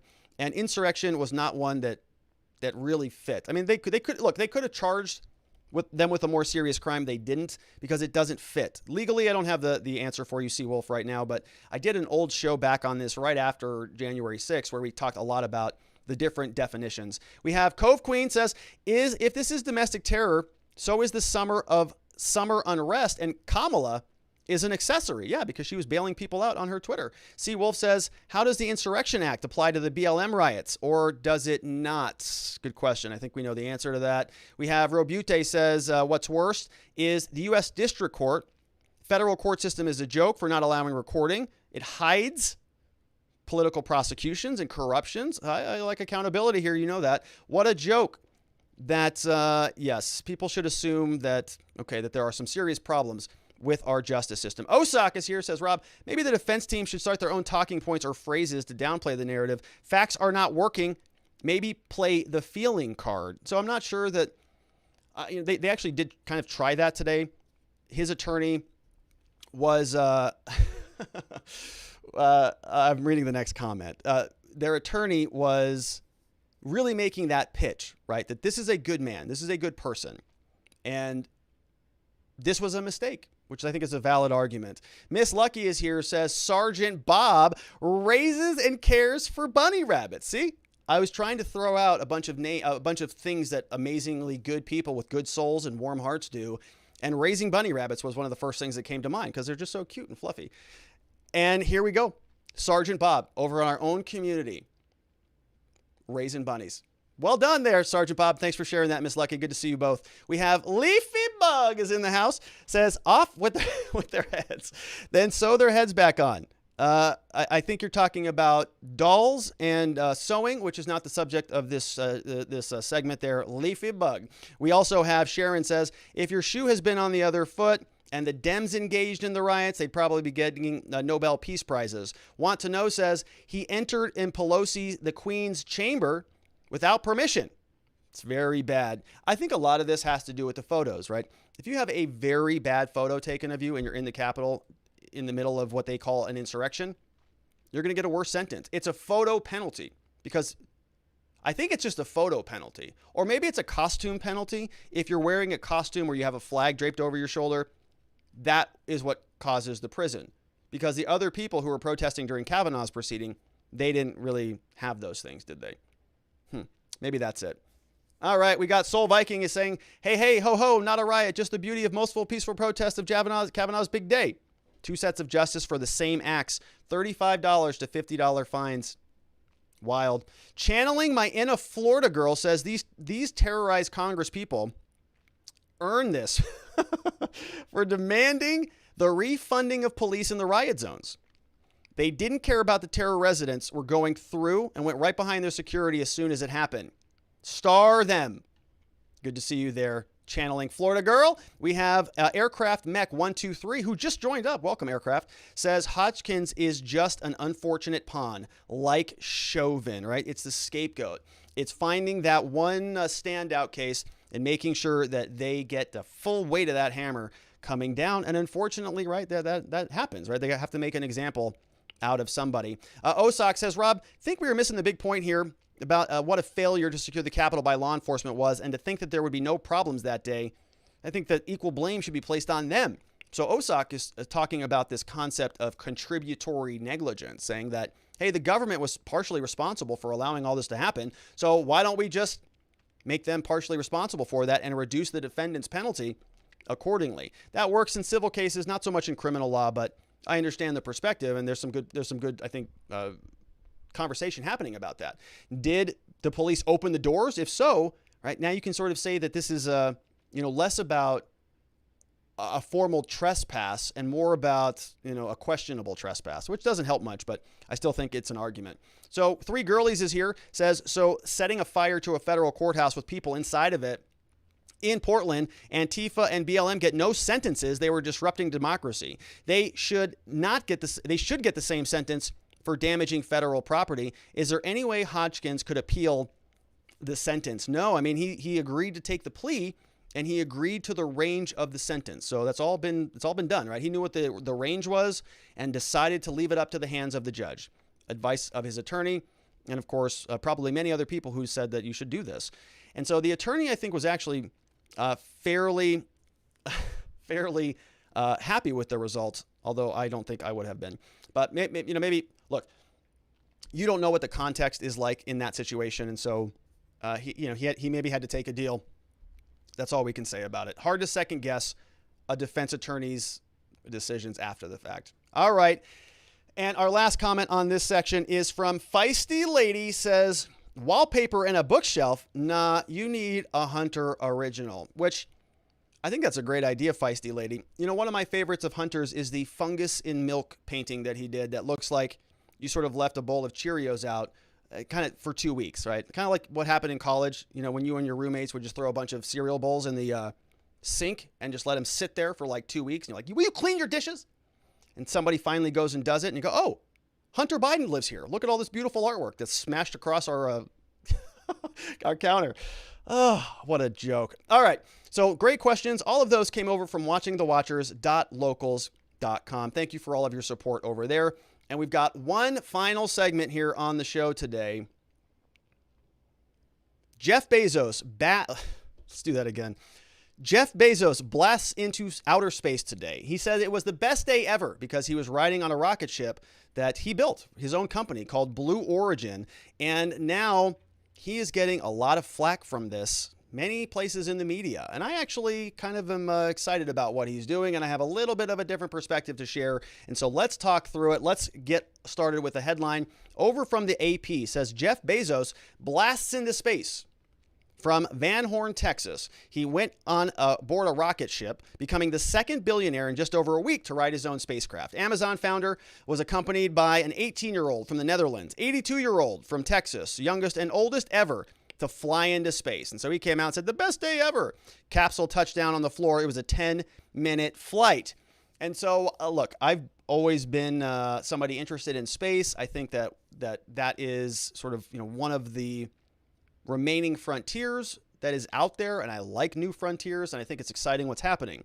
But a lot of people are saying this guy, this billionaire out there, he is just flying around up in outer space, and millions of the little people like me, all down here, are just being left behind. Well, I think there's some truth to that, but let's take a look at really what's going on here. Let's poke around the media, shall we? The Wrap reported that Jeff Bezos' a phallic-shaped rocket launches Dr. Evil comparisons, right? So a lot of people throwing shade. Congrats to Jeff Bezos on getting so close to a perfect Austin Powers reference, one person tweeted. We have another one over here. This one came over, I think this is from the New York Post, said that Jeff Bezos' flight is an ego trip. Yes, but it sets the stage for so much more, right? So a lot of people are making this position that it's an ego trip, sure. Which, of course, right, obviously it is. No question about it. But is that such a bad thing? Let's continue on. We have over here from Mediaite, says that Jeff Bezos is ridiculed for a tone-deaf victory lap, thanking Amazon workers and the shoppers, saying, you guys paid for all of this, okay, which he did say. We're going to play that clip here in a minute. And so it's sort of out of touch a little bit, right? It's, hey, I just came back from an amazing spaceship ride that many Americans will never get to experience, but thanks for paying for that, is what Jeff Bezos said. So I can see how that might rub people the wrong way. Now, you might be asking yourself, you might be thinking, well, that's only for, the liberals out there. That's only for the Democrats, the people who want to harm private productivity, who want to come crashing down on free markets and things like that. But not really. Jack Posobiec, somebody who I follow, he posts a lot of very good stuff. I appreciate all his work. He was very similar to this morning. He said, the mega billionaire owner of the Washington Post now has his own spaceship to fly through orbit while his monopolies ruin the lives of the people far below, right? And so Jack Posobiec is regularly, sort of right, very far right in terms of a lot of the stuff he posts. And I think a lot of people would categorize him as that. I really appreciate his work. I like him. I follow him. I think he's a good follow. He posts a lot of great stuff, and I actually get a lot of links for the show from him and from some of the stories that he shares. So I'd go check him out. But that being said, I'm not sure that I necessarily agree with this take, okay? First of all, let me explain that the Washington Post is a garbage newspaper, okay? I canceled my subscription over there. I used to have it just for show prep, and it really is that bad that it's not even worth subscribing to anymore. So I had to cancel that today. It was up for renewal, and I literally canceled it coincidentally today because it is that bad. I don't even use it, and the content is just copy and paste journalism. It's terrible. So that's gone. So he's right about that, but he has some concern about flying through orbit while he's got his monopolies, right? And so we're seeing this division right now, at least amongst people on the right, sort of what I've been categorizing as a battle between the free marketers over here and the populists over here. And I think that both of them have great points and a lot of brilliant ideas. And I like both of their concepts, and I want to bring them together. I want unity in this country, just like Joe Biden wants us all to want. Unity. So why are the populists so angry with Jeff Bezos, and why are the free marketers not understanding why the populists might be upset with Jeff Bezos? Let's see if we can figure this out. But before we do, let's take a look at what actually happened here. So I want to show you a couple clips from the launch today. It's pretty cool. If you're not interested in space, then you can bail out of here. A lot of you already did. But let's take a look and see what's going on here. This is a picture of the launch from Bezos. And so obviously, some of the criticisms about the shape, of course, I can see it, but it is what it is. Looks like a pretty functional design, because what happens here is this bottom part of the spaceship will detach, and this will actually land again. It will actually land back down on the planet. And the passengers inside will fly back down through parachutes that kind of look like that, which actually looks terrible. Let me get rid of that. So what you see here, they're going to be parachutes coming out of the top there, and that's going to slowly just bring it back down to Earth, nice and peacefully. So let's take a look at how that worked. Here is the launch. We're going to take a look at 18 seconds from the countdown timer. We'll watch it together. It's going to be about 45 seconds. Then we'll watch the landing, and we'll go through some analysis. T-minus 16, guidance internal. T-minus 10, 9, 8, 7, 6, 5, 4, command engine start, 2, 1. Ignition.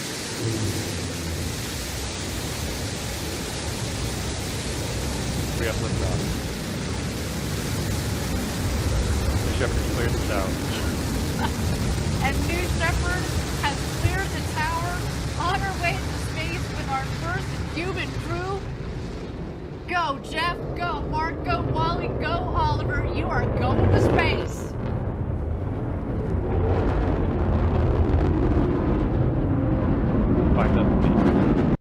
All right. So, look, man, that's pretty dang cool. The fact that somebody can sort of, separate and apart from the government, not requiring NASA, not requiring, $20 trillion from the government and bloated over, massive bureaucracies, can actually do this. And in their lifetime, Jeff Bezos was a young man, wanted to go to space, started the biggest company in the world, became the richest man in the world, now flying on his own rocket ship going to space.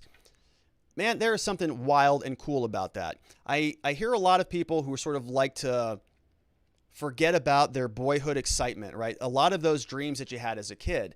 And there was a person in my life who really sort of rattled me out of this a little bit. I was at this seminar once, and there was the person speaking asked everybody in the audience and said, hey, this was a business seminar full of all business people like me.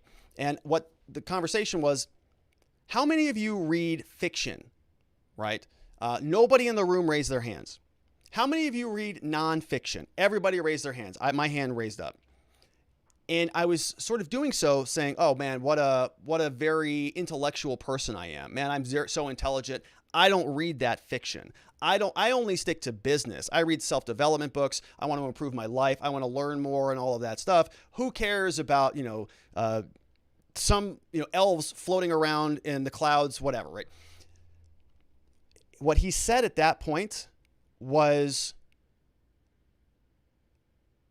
you are making a catastrophic mistake. If you are not reading fiction, you're limiting your ability to think big. You're sort of smashing the wonder that exists in the world by not exercising it, right? By using your imagination as an adult, by thinking big, by setting huge, broad goals and saying, I'm going to fly a rocket to Mars. Everybody goes, that's insane, right? That'll never happen. And there are naysayers all over the place. Elon's working on it right now. So when that happens in 20 years, maybe we'll look back on that and say, man, it's pretty neat that we have some people thinking big, because what Bezos did here is really incredible. And a lot of people, because it's an incredible thing, they're going to be poking fun at it. Let's show what else happened here. This is coming back down, and these are the two parts. Okay, so the head of the spaceship flew off, and this is the booster. This is where all the fuel was. It's going to actually land back down. Land. It's not going to fall and break apart or burn up in the atmosphere. It's going to land. It's actually going to, watch this. It doesn't even look real. It looks fake. Thank you again, everybody, for joining us live for our first human flight on New Shepard. So far, a nominal flight. Our booster is about to return to its landing pad. There we see engine relights. The sonic boom. Look.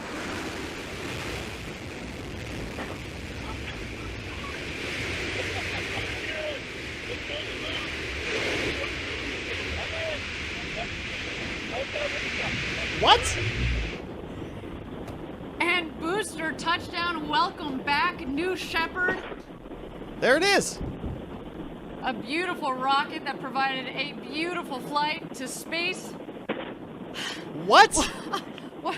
First up, your booster has landed. What on earth? The spaceship goes up, the top comes off, the thing just goes, oh, just going to land right back down here. Just go, oh, here you go. Oh, just like that. It's insane. That's insane. Okay, now you have to appreciate an engineering feat when you see it. That is absolutely one, and this is incredible. This is the top part of the device landing, and Bezos and the crew are inside, 70 feet, 50 feet, and there it is, right? Nice hard landing. Touchdown. They're all laying inside there. Welcome back, New and Shepard's first human crew. What? Folks, it's a big deal, right? This is the richest man in the world who said, I trust this technology enough. We've had 15 rocket launches. I'm going to put myself in it. I'm worth $150 billion. Not a big deal. I'm going to go up to space. It's safe enough for you to do it too. And you don't know where this might end, right? 20 years from now, your kids might be, taking a trip up there because of the framework that these guys are laying down. And many people think that this is just a joyride, right? Many people think that this is something that is totally useless. And many people who are on the left wing in particular are regularly saying things like, well, what about poverty here? What about the planet here? How much energy are you burning when we could be using it? How much pollution are you creating by launching those rockets up there? And I want to show you how Bezos thinks, right? How these guys think. They don't think in those terms. They think in terms of, 200 years from now.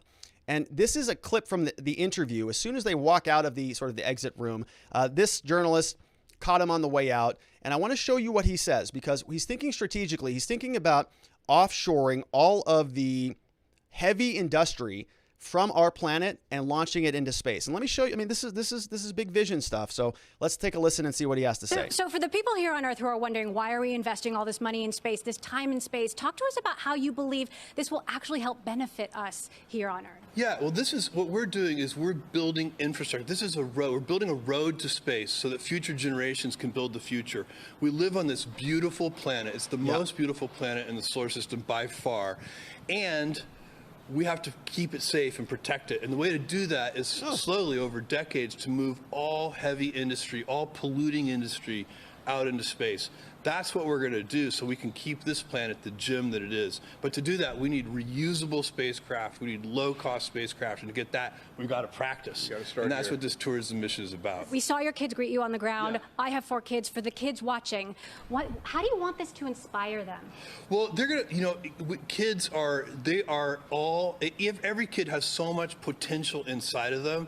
And what I hope that what we're doing a little bit and is unlocking that. So for kids everywhere, the way you unlock potential is with inspiration. I was inspired as a little boy by the Apollo astronauts, and this is the next phase of commercial space. So you kind of get the gist of it, right? There's Bezos talking about it. I love the idea that we're going to be, removing the problematic industry off the planet, sending that out into space. I think that makes a lot more sense than trying to abandon Earth and go to Mars and create a second planet there. I love that they're doing both of them, actually. I think that these things are very important. And he's getting a lot of criticism for this, right? His big ego trip, and this is not useful. And I fundamentally disagree with it. He came out today after the event and says, I want to thank every Amazon employee and every Amazon customer because you guys all paid for this. What? And you go, wow, that's a really kind of bizarre thing to say, right? A lot of people say, I'd like a refund. And everybody on Twitter was skewering him over this. Here he is, right? Not the best public relations statement, but let me explain it in a minute. I want to thank every Amazon employee and every Amazon customer, because you guys paid for all of this. Yeah. So seriously, for every Amazon customer out there and every Amazon employee, thank you from the bottom of my heart very much. It's very appreciated. Yeah, so, a lot of people are going to be very critical of that statement, and they're going to say, so I bought my widget that you shipped over from China, and you're exploiting me in order for you to go and ride up in space. And you go, nobody ever forced you to buy your product from Amazon, right? It's a voluntary deal. You bought your product.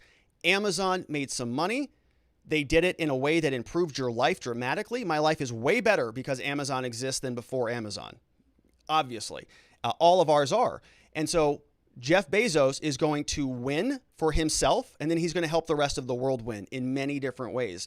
And this is a different strategy, right? It's win and help win. I talk a lot about this here at our law firm, saying that we're going to win and we're going to help other people win. You can do well while doing good.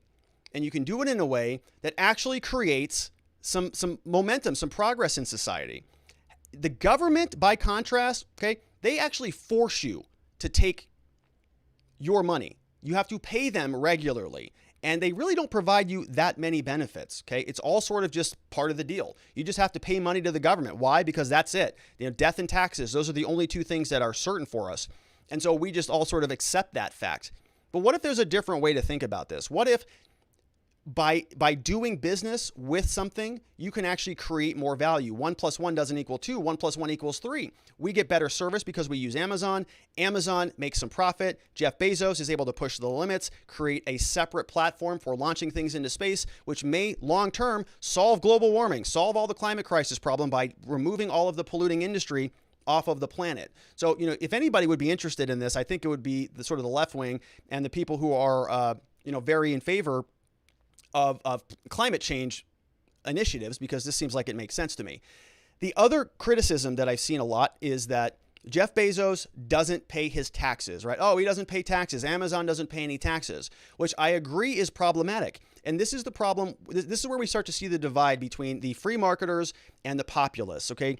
The free marketers say, well, so what? So what if he made all that money? It's a voluntary conversation. You can just choose not to buy Amazon anymore. And then the populists say, well, no, you can't, because they've kind of built up a monopoly. And the monopoly now is securing Amazon at the expense of all of the other potential competitors. Nobody can possibly compete with Amazon because they own everything. And I have a problem with that, right? I was very critical about Amazon and AWS throwing Parler off. And I think the Washington Post is trash. And I think that what Bezos does largely, at least from a cultural perspective, is not that good for the country. Guys like him and other billionaires and the millionaires and all of that Bernie rants about, they all are okay with using the government benefits to get to the top. And then when they get to the top, their first incentive is to pull the ladder back up from under them. That's how they create the monopolies. But why are people mad at these people for just playing the game better than you, right? Bezos and Facebook and Zuckerberg and all these guys, they're just playing the game better. They know what the rules are, and they're exploiting them to hell and back. And so many of us as Americans, we sit around and we go, well, that's just wrong. You shouldn't do that. Out of the goodness of your heart, you should be a better person. That's not really how our system was set up. James Madison talked about this specifically. Pitting ambition against ambition. pitting one person's willingness to go out there and conquer for themselves and to create something against somebody else's same and similarly situated ambition. And what happens as a result of that competition is a synthesis into something that is bigger and better. So here, yeah, look, the populists are right. The government has enabled Jeff Bezos and Mark Zuckerberg and Jack Dorsey and the Google people to create these monopolies. The government is responsible for it. I'm not mad at Jeff Bezos for not paying any taxes. I don't want to pay any taxes either. Taxes are destructive. They are not good. Look what happens when you don't have to pay any taxes. You can fly to the moon. You can create the biggest countries in the world because you have gotten to the point where you can sort of create an environment for yourself that is better suited for you. Jeff Bezos is on the right move, right? The whole country should pay less taxes because everything would be better. Taxes are just a burden on everything that we do. They're taking useful resources from something that is productive into something that is non-productive. I trust Jeff Bezos to do more with his tax dollars than the U.S. government does, because the U.S. government has tried to build a usable space program for a long time. They couldn't figure it out. Bezos did. Musk did. Branson did. So they are using their resources much better than the federal government is. And I think that that's not a bad thing. And I think that our country would do a little bit better by having people think big. And we all think big. We all get in touch with that boyhood wonder and say, what else can we do? This is amazing, right? If I was an 8-year-old boy watching this, I'd be doing cartwheels saying, this is crazy. I could be an astronaut, Mom. This is wild. And so I want to continue to encourage that. I mean, who else is talking big in this country, in this world, other than private entrepreneurs? Bezos is, Musk is, many other people are, but nobody in the government. All they're doing is just fixing problems that should have been fixed 30 years ago. It is a crumbling system, the U.S. government. Private industry, private infrastructure, I think, is going to see a resurgence.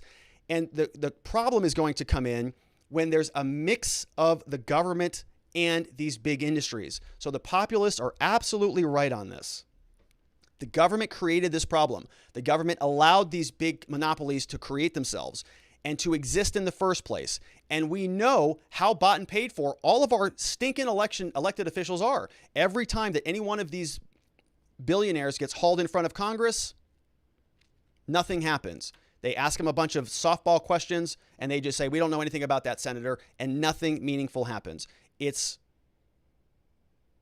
basically useless at this point. All right, so Jeff Bezos, exciting day for him. I think it's an exciting day for America, and I'm excited about where this is going to continue to go throughout my lifetime and hopefully my kids' lifetime. So we'll see if that happens. We'll see what happens with all of that and more. We've got some questions coming in over from watchingthewatchers.locals.com. Let's see what those looks like before we wrap up the show for the day. We've got Sharon Quidney says, hey, I think Bezos in space is pretty cool. I mean, like, why not? If you can afford to launch a rocket into space, a fun ride, right?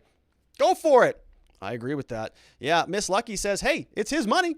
So we've got some, I like it. I got some ambitious people. We got Kenny 1B says, Bezos reached 67 miles in altitude. The space station flies at 250 miles. Man, not that great after all. I think there's some truth to that, right? So it was like 11 minutes. And you'll notice that the spacesuits and everything were not exactly what you sort of see if you're going to Mars or to the moon, right? So conditions are a little bit different. We've also got Chairman of the Board is here, says, what did they expect his rocket to be shaped like? His competitor is Virgin. Boom! That's Chairman of the Board with a good one. Oh, that's a good one. I love it. Well done. That's probably, yep, I think you win. Sharon Quidney says, okay, so Bezos is a little tone deaf and really out of touch, but again, why shouldn't he be? Posobiec does have a point though, right? I'm not saying that Posobiec doesn't have a point. I'm just saying that there's some very important reasons why he has a monopoly. I don't blame Bezos for that. I blame the government for that. If Bezos creates a monopoly because he played the rules better than other people, well, that's his benefit, right? And I was thinking about this morning. I was thinking about this in terms of video games. Okay, when I was younger, I would play video games with my brother, who's not with us anymore, and we would play Mortal Kombat. Remember that game? And my brother would always be Scorpion. And he would always sit there and he would go back, back, B, back, back, B, back, back, B, back, back, B, as he was sitting there throwing the scorpion hook. And every single time I would get the scorpion hook. I would get over here. He'd uppercut me. I'd fly back across the screen. As soon as I'd land, he'd back B, and I'd get over here again. Ugh. And guess what? He'd whoop my butt all the time. And he would probably get beaten after those things because that's what older brothers do to younger brothers.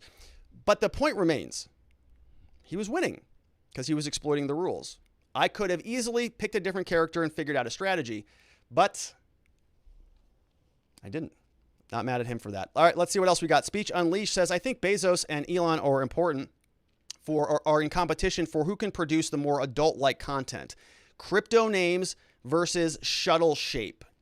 More adult-like. Okay, so I see. Oh my gosh, I see what you're saying. Yeah, because Elon, I was very disappointed with him. He was promoting this very perverted garbage coin out there. Lovely Lady is here, says, I love space adventures as well, but I would have preferred to take that energy out and roll out a plan that Amazon can pick up their shipping boxes that are already in their neighborhood and take them to a recycling plant. So much goes straight into the garbage. It's like he's taking a dump on the world and flies off to find a new home. Thanks.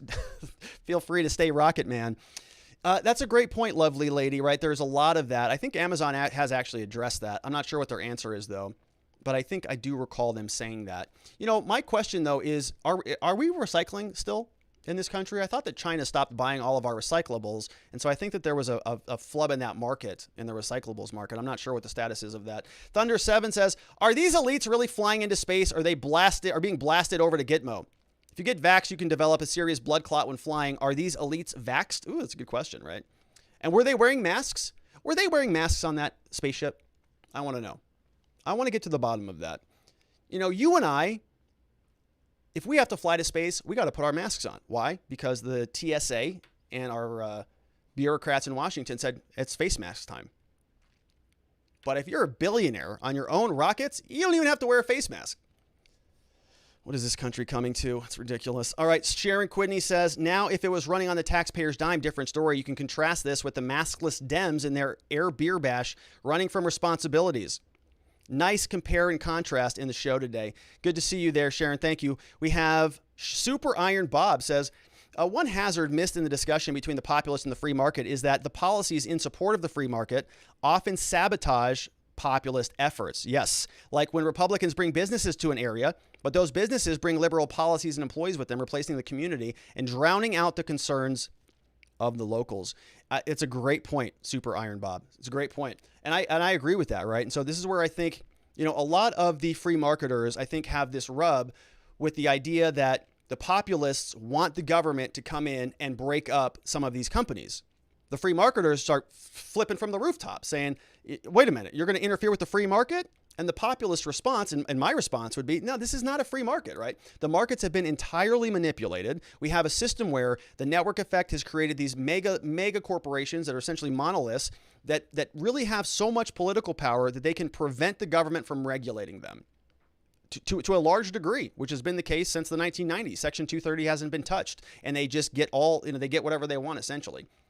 So the populist response is ideally, this is the Bannon approach. This is the Tucker Carlson approach, that the government caused this problem. And so ordinarily, yes, we would prefer pure markets where the markets are free to sort of, regulate themselves. But the government perverted the markets. The government disturbed everything. And so that allowed guys like Bezos and Zuckerberg to create these monopolies. And so now, because the government caused the problem, they're the only ones with the regulatory power to come in and break these things up and whittle them down to size so that there's a more level playing field. The markets are a little bit more even, and the populists get what they want. They get guys like this paying taxes. I think that look, if all of us have to pay taxes, Bezos should have to pay the taxes too, right? It's not fair from a fundamental perspective that somebody like that can sort of escape the bounds of the law. But I am not pro taxes. Okay, I would much prefer that instead of Bezos paying what we pay, how about we all just pay what Bezos pays, and we don't have to pay any taxes either. That might be a much better solution in my eyes. We also have Want to Know says, sorry, it looks like a female deodorant product. I would do it if I could. It would be a blast. Of course you would, right? Of course you would. Speech Unleashed says, got to hand it to Bezos. He isn't littering the orbit by having the booster return to the landing pad. I applaud that. Maybe NASA will learn from it. Yeah, it's very, very cool. Musk is doing the same thing. Sharon says, vertical takeoff and landing. What an amazing engineering feat. Fantastic. Wow. Yeah, it's incredible. Jeremy says, when one has built one of the most profitable organizations in the world, one has earned the right to launch oneself into space. I haven't seen Elon's response to Bezos, but I've seen Elon ask which would be more impressive, seeing a pod parachute to the ground or seeing a rocket land upright on its boosters. Just saying. Yeah, so they did land. So their booster did land, but the top did not. Kenny 1B says the highest weather balloon went 31 miles in altitude. SR-71 flew 17 miles. Space station is at 250. The space shuttle flew at orbit between 190 and 330. Bezos went 67. Yeah, so I think it's, I don't know what the categories are, and I think it does matter, actually, because this is the game that they're playing. Bezos said that Branson's wasn't high enough, right? No, that's great, but he's sort of casting shade on Branson. All right. Sharon says, okay, so Democrat climate politicians are worried about pollution. They might start by shutting their mouths. That would stop a lot of the non-existent global warming, as well as mental and environmental pollution. From Sharon. C. Wolf says, great point about thinking big, Rob. Got to stay a kid at heart, but it also certainly helps to do big when you have a big Bezos budget. No question about that, C. Wolf. Yeah. You can think big when you've got an extra $150 billion in your bank account. It helps. Okay. Not that I know from experience, but I would guess that it does. Aircraft Mech 123 says, Amazon employees, thanks for enduring low wages to ensure that I live out my childhood dream. It's a good point, Aircraft Mech, and it's a valid one, right? It's a very valid one. There are inequities in society. There are hierarchies, no question about that. And I don't know the condition of Amazon's employees. I certainly don't want people to be working in unsafe or unsavory conditions. But, I still think that fortunately many of those jobs are not mandatory, right? They can just decide not to work there if they don't want to work there, as far as I can tell. But I could be off on that. We have another one from Osok saying, Rob, off topic, but did you see the ARS statutes from weed convictions? I did. I probably did, actually. TOS Forever says, oh my word, sending poison out into space without the historical concerns learned from all the previous launches and how they will cause issues on Earth. Space travel is one issue I agree with, but trashing space, no way. That's interesting, TOS. Yeah, that's interesting. So I think maybe concerns that maybe the trash comes back and actually interferes with the planet in a more problematic way. Yeah, it's a good question. Miss Lucky says, I like this. It gives everyone a chance to dream. Remember Star Trek, the flip phone? People never thought we would have the phones we have now. It's good to have an imagination and see what we can do in the future. I couldn't agree more. I think it's very important. And we lose a lot of that. Robute is here, says, I don't like Bezos' monopoly, but he has every right to travel on the rocket. The problem with the rocket is that people have a huge fuel payload, can't carry many people on it. Elon is not going to Mars anytime soon. It's going to take 7 to 12 months to travel. From the time needed to travel, enormous amount of supplies. To make Mars travel viable, need nuclear propulsion. Yeah, we're going to see a lot of that, I think, coming in the future. We have Thunder 7 says, can we blast the entire Texas Dems who ran out of town to space? Maybe, yeah, they're into private flights. So maybe they can hop aboard Bezos. We got Nadarb is here, says, I think they want to turn the moon into what Epstein Island was. Maybe Epstein is already up there. That's why it's only for rich folks at first. Yeah, the island is a little bit too accessible now. People are flying drones over that thing. So they got to set up a moon base up there. We also have C. Wolf says, Bezos may not have paid taxes, but doesn't he still have a tax liability like every year, like every income earning American? I'm not a tax attorney, but I believe he business deducts his way out of tax liabilities. So it's actually even more really simple than that, Seawolf. So what he does, and what many of these people do, according to, where was that leak? Somebody just leaked a bunch of stuff out. I can't remember the organization that did that, but they leaked out a bunch of high-profile people's taxes. And the way that this whole thing worked is billionaires will get loans on their stock. Okay, so let's say Bezos has $50 billion in Amazon stock. He goes to a bank and says, I got $50 billion in Amazon stock. I want to take out a $50 billion loan. They say, no problem. We're going to secure it with your stock. So he goes, okay, great. I got $50 billion liquid. So now what I'm going to do is I'm going to use that liquid loan money to fund all my endeavors, whatever I need, my mansions, my planes, all that stuff.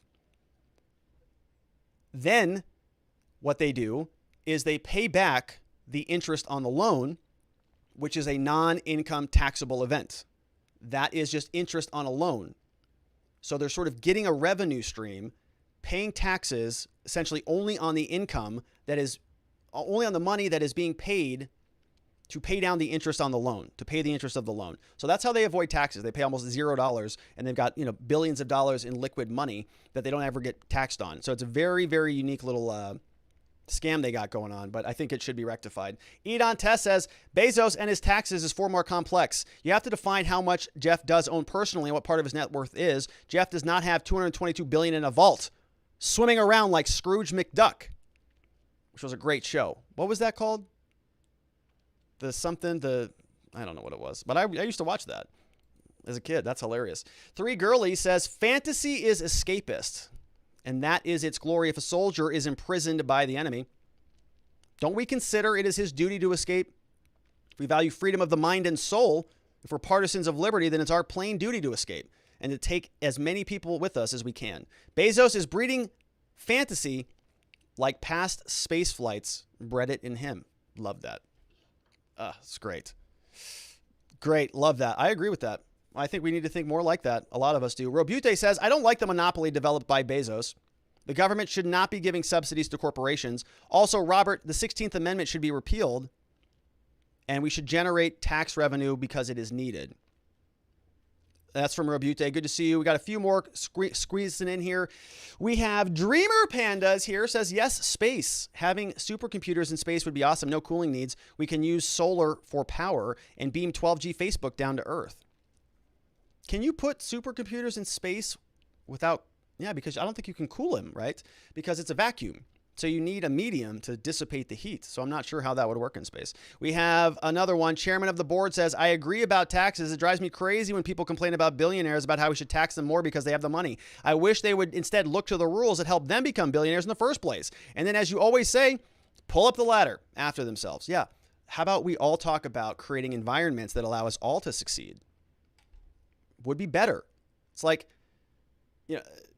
it's like when you're a kid and you have a toy, and your sister has a toy, and your toy breaks, and you say, Mom, my toy broke. She has a perfectly good toy over there. And you say, and your mom says, yeah, that's right. And you say, well, that's not fair. And Mom says, well, that's too bad. Life's not fair. But how about you break your sister's toy so that you're both even? Now things would be fair. Bezos doesn't pay any taxes. He should pay tax. I have to pay taxes. We should break his toy and make him pay taxes too. So both people just have to be shoved into a garbage, useless system? No, not ideal. How about we just make better environments for all of us? We also have Jeremy says, honestly, I don't have a problem with Bezos living out his childhood dream, but I would have a problem if Bezos started sending my Amazon orders into space. Prime delivery to the moon. Hey, it's possible. We need to shift our production. All right. Last one is coming in from Want to Know, who gave me the answer. It's DuckTales, folks.